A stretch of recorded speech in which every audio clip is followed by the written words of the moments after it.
और हम और आप कितने विचारों में पड़े हुए हैं। हम लोग विचार करते हैं मुझे ये परेशानी है, मुझे ये परेशानी है, मुझे ये परेशानी है। याद रखना, जिंदगी में ऐसा कोई संसार में मृत्यु लोक में पैदा नहीं हुआ जिसके मस्तक पर टेंशन नहीं हुआ।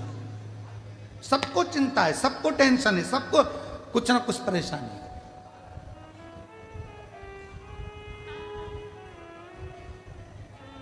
पर क्या करें, किसको करें?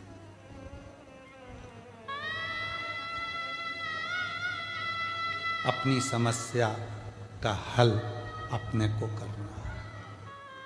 हमने पहले भी एक बात कही थी, आज फिर कह रहे हैं। इधर एक माता जी बैठी हैं, उनको बहुत तेज छींक आ रही है। मैं इधर वाले भैया जी से कहूं कि छींक दो, तो उनकी छींक इधर वाला छींक सकता है क्या?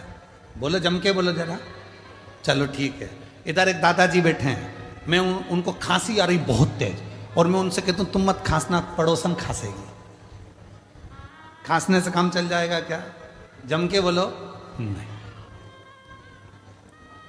अपनी बटन अपने को खुद लगाना है, अपनी खांसी अपने को खुद खांसना है, अपनी छींक अपने को खुद छींकना है, अपने को पांव हाथ में खुजाल चली तो अपने को खुजालना है।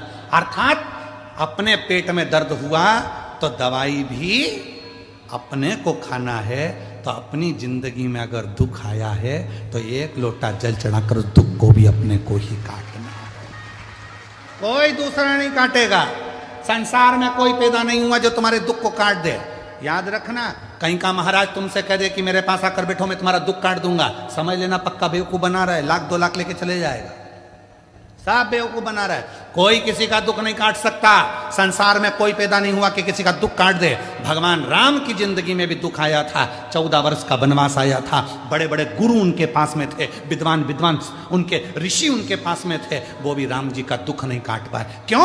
राम जी ने पूछा मेरी जिंदगी में दुख आया, सीता मैया की जीवन में दुख आया था, इतने बड़े बड़े उनके पिता जनक जैसे विद्वान थे, तो दुख का नहीं काट पाए। क्यों? क्योंकि जो हमारे पिछले कर्म का भोग है वो हमको खुद भोगना पड़ेगा, अपना दुख खुद को काटना पड़ेगा, कोई नहीं काटेगा। सारी समस्या का हल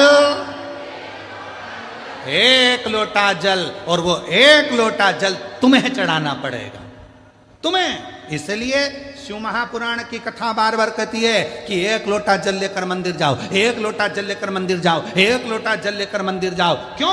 क्योंकि तुम खुद चलकर जाओगे, उसके दरवाजे पर तुम्हारा अपना दुख है वो स्वयं काटेगा। बेटे का वो खुद काटेगा, बेटी का वो खुद काटेगा। अब मालूम पड़े तो तुम सोचो कि मेरी बेटी के लिए मैं कुछ कर दूं गुरुजी, मेरे बेटे के लिए मैं कुछ कर दूं गुरुजी। जिसके कर्म का जिसको भोगना, और अगर किसी के करने से हो सकता है तो करके देखो।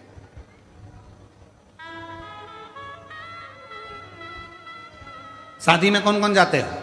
हाथ उठाओ जितने लोग शादी में जाते हैं, जम के हाथ उठाओ जरा सभी लोग। हाँ उठा लिए, धर लो वापिस। शादी में खाना खाते हो, भोजन करते हो, हाथ तो उठाओ। हाँ ठीक है।